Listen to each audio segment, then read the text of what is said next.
Les bonnes idées valent toujours la peine d'être écoutées. Sous le haut patronage du secrétaire général de l'Union pour la démocratie et le progrès social UDPS, Augustin Kabouya, le corps de l'élite scientifique de l'UDPS a uni ses forces et lance du 6 au 7 juillet 2022 à Ken Plaza, Bayrou-Tana. Sa première conférence sur les défis du développement de la République démocratique du Congo. Plusieurs éminents auteurs seront au rendez-vous autour du thème principal. Science au service du peuple, prenez rendez-vous. Car c'est ici que les intelligences se réunissent pour une initiative unique en vue de développer la RDC. Pour toute information, contactez le numéro le plus 243 89 95 49 969 ou le plus 243 81 78 38 089. Invité Monsieur le professeur Jean Dédieu Minengou. Il passe pour faire une présentation sur l'intégration économique de la RDC et la transition écologique. Sous vos applaudissements, s'il vous plaît.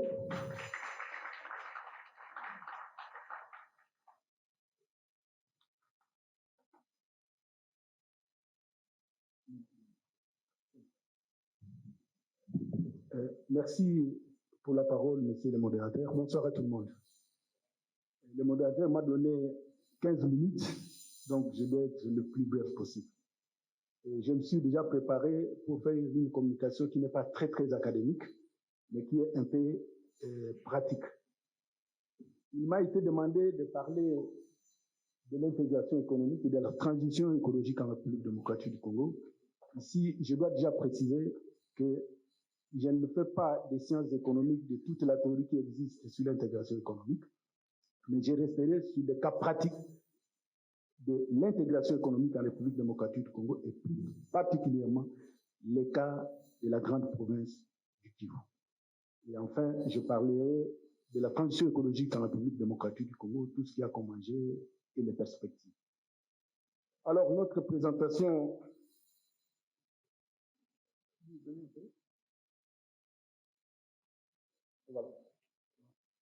Voilà.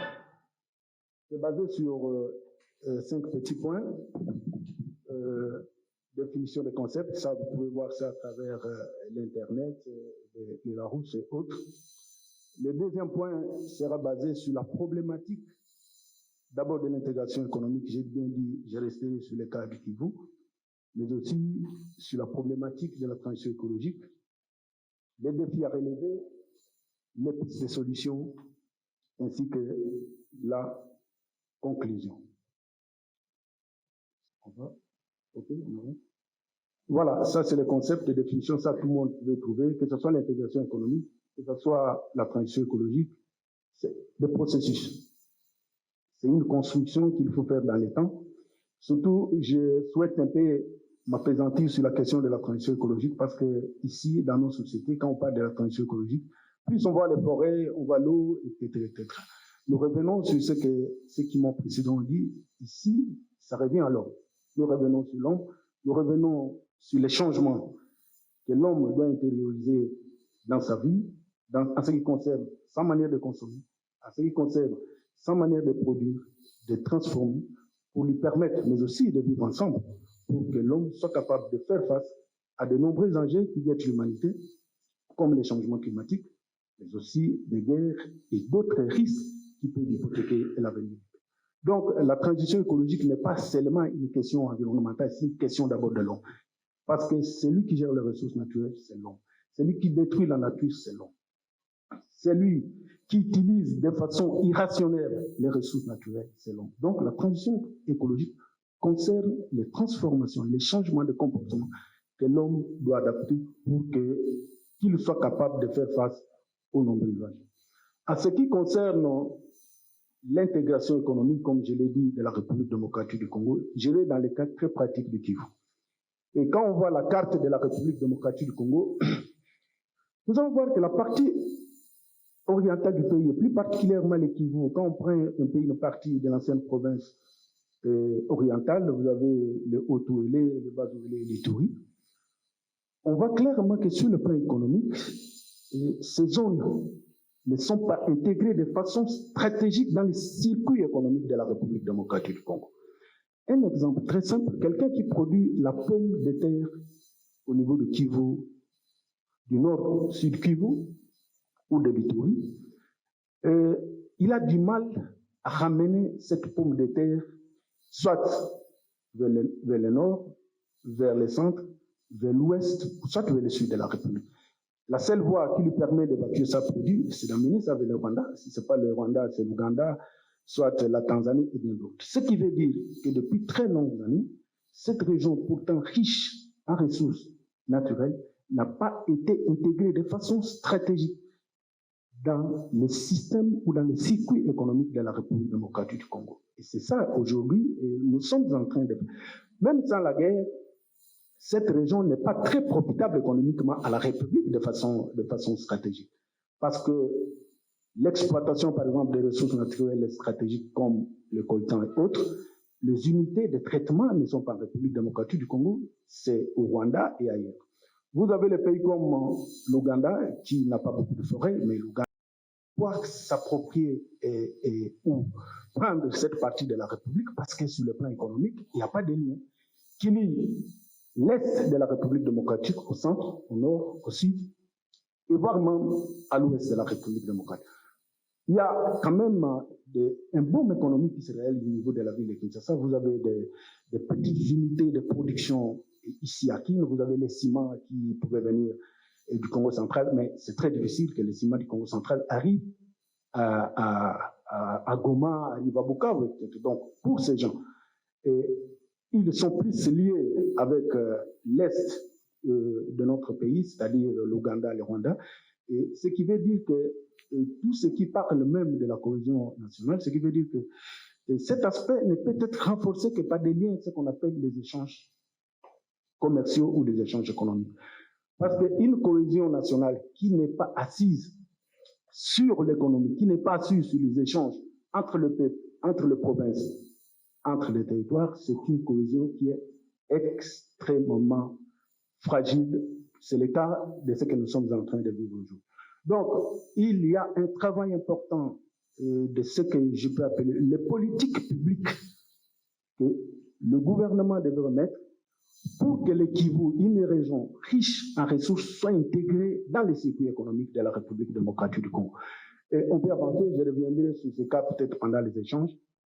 Alors, à ce qui concerne la question de la transition écologique, comme je l'ai dit, les deux processus, les deux thématiques vont finalement ensemble. Au pays, nous avons un problème sérieux des systèmes de production. L'agriculture qui est pratiquée, elle est traditionnelle, comme beaucoup de gens l'ont dit ici dans d'autres secteurs.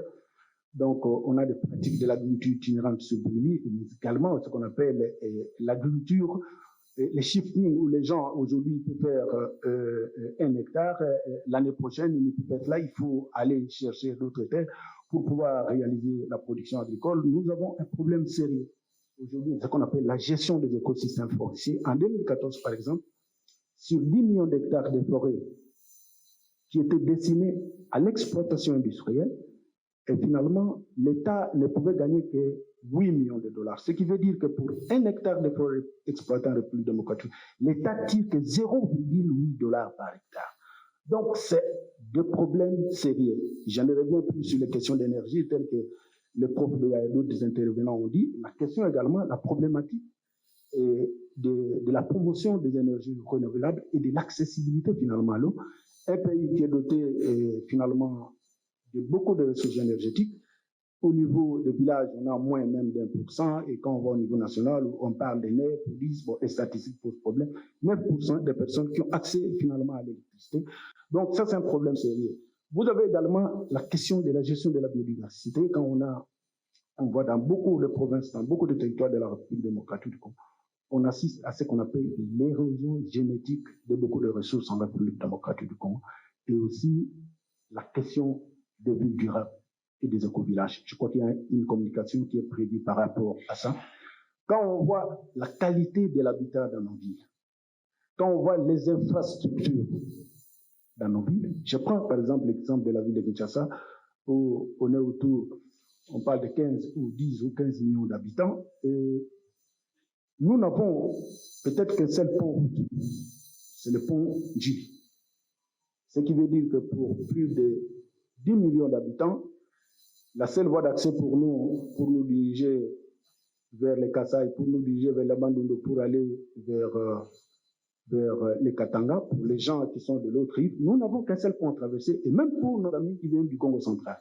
Donc, il y a des défis importants, un problème sérieux de construction de villes durables et des éco-villages en République démocratique. Même en termes d'habitat, d'ici 2030, d'ici 2040, eh bien, nous serons autour de 20 millions d'habitants à Kinshasa. Des politiques publiques d'intégration des jeunes, d'emploi des jeunes dans les villes qui sont en pleine expansion, ces politiques font généralement défaut. Et si les efforts nécessaires ne sont pas fournis, eh bien, d'ici 2030, 2040, Kinshasa sera ingouvernable, sera ingérable. Sera ingérable parce qu'en termes d'abord d'infrastructure pour la circulation, en termes de logement, c'est des problèmes auxquels les élites doivent travailler et appuyer le pouvoir public pour que des solutions rapides soient trouvées sur ces questions. Donc, à ce qui concerne les défis à relever pour l'intégration économique, comme je l'ai dit, nos provinces, nos territoires ressemblent aujourd'hui à des îlots qui n'interagissent pas. L'absence d'interaction vient du fait que les voies de communication, de façon globale, sont inexistantes. Pourtant, la République démocratique du Congo est dotée de près de 25 000 kilomètres de voies d'eau navigables. Mais aujourd'hui, c'est très difficile pour que quelqu'un quitte Kinshasa pour arriver par voie d'eau à Kisangani. Il lui faut presque un mois. Mais à l'époque, c'était en 8, 9, 10 jours, on est à Kisangani. Mais aujourd'hui, c'est pratiquement impossible. Les routes, près de 153 000 km de routes, tout le monde connaît l'état dans lequel ça se trouve. C'est des défis auxquels nous devons nous appesantir si nous voulons intégrer de façon économique les provinces ou les territoires de la République démocratique du Congo. Nous avons également le chemin de fer où on a autour de 5 000 km. Et tout le monde sait qu'aujourd'hui, le chemin de fer Kinshasa-Matadi n'existe plus. Et quand vous prenez le chemin de fer qui allait de Lubumbashi jusqu'à Ilebo, qui joue un rôle très important en termes d'intégration économique à ce qui concerne la production du cuivre dans les Katanga, aujourd'hui ça n'existe pas, la pauvreté s'installe. Donc, il faut relever ces défis de ce qu'on peut appeler les transports multimodaux interconnectés, le voie d'eau navigable, le chemin de fer, les routes, bien sûr, également les aéroports. Alors, à ce qui concerne la transition écologique, les défis à relever sont énormes. À ce qui concerne d'abord la sécurité alimentaire, comme vous le savez, les pays déboursent par an autour de 2 milliards de dollars pour acheter de la nourriture. Lorsque le budget, comme le prof venait de le dire, aujourd'hui on est au moins à 10 milliards, mais à l'époque on était encore à 4 milliards. Ça qui veut dire que au moins 50% du budget de la République, c'était pour acheter de la nourriture. Donc, c'est pratiquement impossible de pouvoir se développer dans ces conditions. Donc, il y a une question importante, il y a les défis qu'il faut relever à ce qui concerne la sécurité alimentaire. Je ne reviens plus sur l'énergie, je l'ai dit, ça c'est un défi. On ne peut pas se développer si l'accessibilité à l'énergie pose problème. Et il s'était bien présenté ici. Toutes les activités humaines font appel à l'énergie. Donc, sans énergie, il n'y a pas de développement, il n'y a pas de progrès. L'accessibilité à l'eau, ici, déjà, même ici à Kinshasa, dans les quartiers périphériques, trouver de l'eau, c'est finalement un calvaire. Ça, c'est des défis. Il y a les défis de gestion des ressources naturelles, pratiquement les forêts, telles que je l'ai dit. Aujourd'hui, depuis très longtemps, à l'époque, c'était encore grave. On a assisté à ce qu'on peut appeler le pillage des ressources forestières de la République démocratique du Congo. Également, les défis importants, j'ai vu une communication sur la gestion durable des forêts, mais la question de l'habitat également dans les centres urbains de la République démocratique, ça c'est des défis qu'il faut absolument régler avec des politiques publiques cohérentes, dynamiques et résilientes. Alors, quelles sont les pistes de solutions pour l'intégration économique du pays? Et là, je serai très rapide.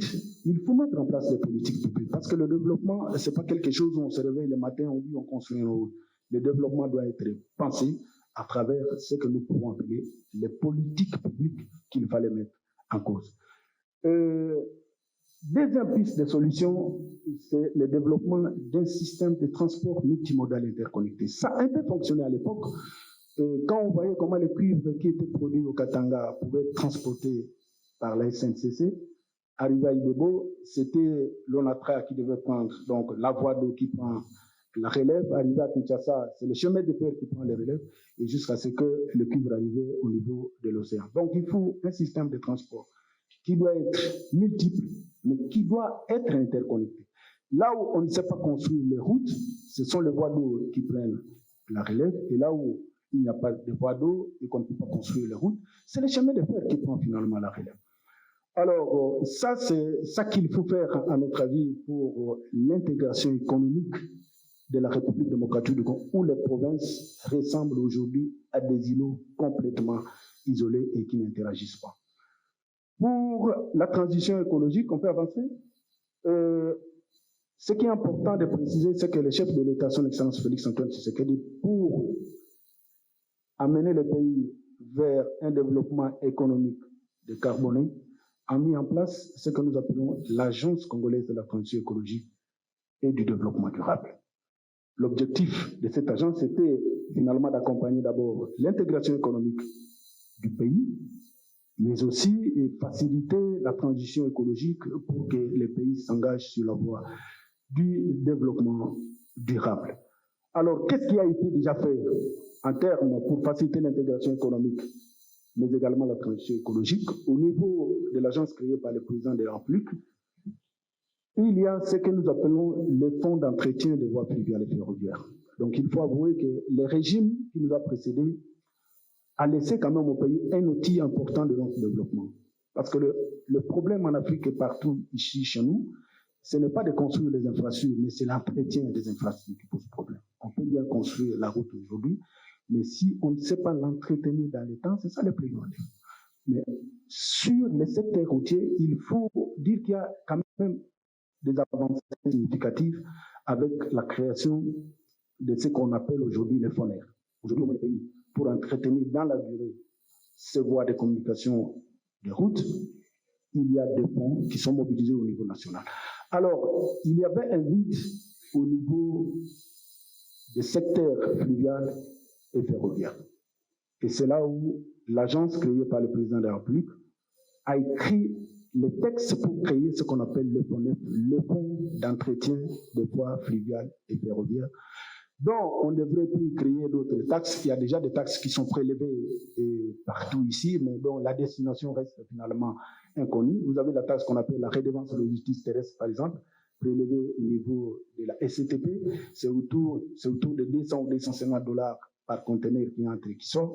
Et c'est de l'argent qui devrait servir pour l'entretien du chemin de fer Kinshasa-Matadi. Et tout le monde sait l'état dans lequel, ça fait plusieurs années que cette taxe est perçue, et tout le monde sait l'état dans lequel se trouvent finalement les chemins de fer à ce niveau.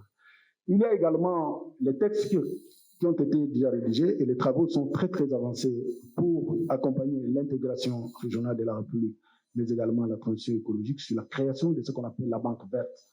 Les travaux vont prendre pratiquement 5 à 6 ans. Et l'objectif de cette institution bancaire nationale, mais à caractère international, c'est de mobiliser la finance climatique et carbone en vue d'investir dans les actions de développement durable en République démocratique du Congo. Donc, les travaux sont très avancés, mais ce n'est pas demain que la banque, parce qu'il faut l'implication des acteurs internationaux. Il faut attendre au moins 6 ans pour que cette institution soit mise en place. Il y a également un travail important, comme nous avons parlé de la transition écologique dans le secteur de l'agriculture, et la création telle que prévue par la loi portant principes fondamentaux relatifs à l'agriculture de 2011 en son article 56, qui parlait déjà de la création de ce qu'on appelle le Fonds national du développement agricole. Et les services spécialisés de la présidence qu'on appelle l'ACTET travaillent déjà, d'ici peut-être la fin de l'année. Cet établissement public sera déjà créé pour accompagner les pays à ce qui concerne l'intégration économique, mais également la transition écologique. En conclusion, je crois que je suis dans le temps. Je voudrais dire que pour que le pays se développe de façon durable, nous devons mettre fin à ce que j'appelle aujourd'hui des provinces qui se comportent comme des îlots qui n'interagissent pas, il faut procéder par l'intégration économique. La question du Kivu, même si on peut gagner la guerre, tant que le Kivu ne sera pas intégré économiquement dans les circuits, nous aurons toujours des problèmes parce que les échanges entre le peuple, ça crée, ça renforce, ce sont les ingrédients de ce qu'on appelle la cohésion nationale. Donc, un travail important doit être fait. C'est pourquoi, dans le cadre du jeu, je crois que c'est le prof qui a parlé du programme local de développement des 135 territoires. Dans le contexte de sa mise en œuvre, il serait souhaitable que ce programme puisse prendre en compte la question de l'intégration des ressources et investir plus d'argent vers des infrastructures qui créent la cohésion entre les provinces, entre les territoires de la République pour que le pays renforce tant soit peu sa cohésion nationale.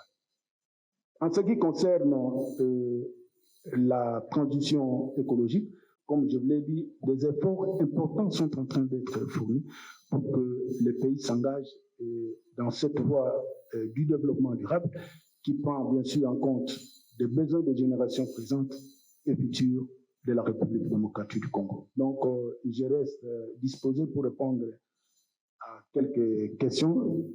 Il y en a qui vont être posées et puis je pourrai me préparer pour aller répondre à d'autres occupations. Merci. Merci beaucoup, monsieur le professeur Jean Desdieux, pour cette intervention méthodique et également pour le respect de l'heure. Leurs excellences, messieurs les conseillers du chef de l'État, je vais vous inviter très rapidement, sur votre respect, à passer ici à l'estrade. J'étais très flatté quand vous avez parlé des voies de communication pour qu'il y ait l'intégration de l'ensemble des territoires nationaux. Mais avec cette dimension-là de voies de communication, pensez-vous qu'avec la sécurité actuelle ou encore l'insécurité dans le pays, peut-on réussir l'intégration économique et écologique en République démocratique du Congo? Je passe la parole à son Excellence, monsieur le professeur Jean Desdieux, pour répondre également à la question lui posée. Merci pour la parole. Prof, je tiens à vous remercier pour votre préoccupation. Est-ce que l'insécurité telle que ça se passe dans certaines parties de la République démocratique du Congo peut faciliter l'intégration économique? Et la réponse est que aussi l'une des causes de l'insécurité, c'est l'absence d'intégration de certaines parties du pays dans les circuits économiques du pays. Si on doit régler la question du Kivu, bien sûr, il faut faire la guerre, mais il faut absolument, dans le cadre de la logique de la durabilité, intégrer le Kivu dans les circuits économiques. Je vous donne un exemple aussi dans le cadre de ce qu'on appelle la zone de libre-échange continentale, la ZLECAf. La République démocratique du Congo a adhéré à cette grande zone. Première question, qu'est-ce que la République démocratique du Congo mettrait sur le marché africain?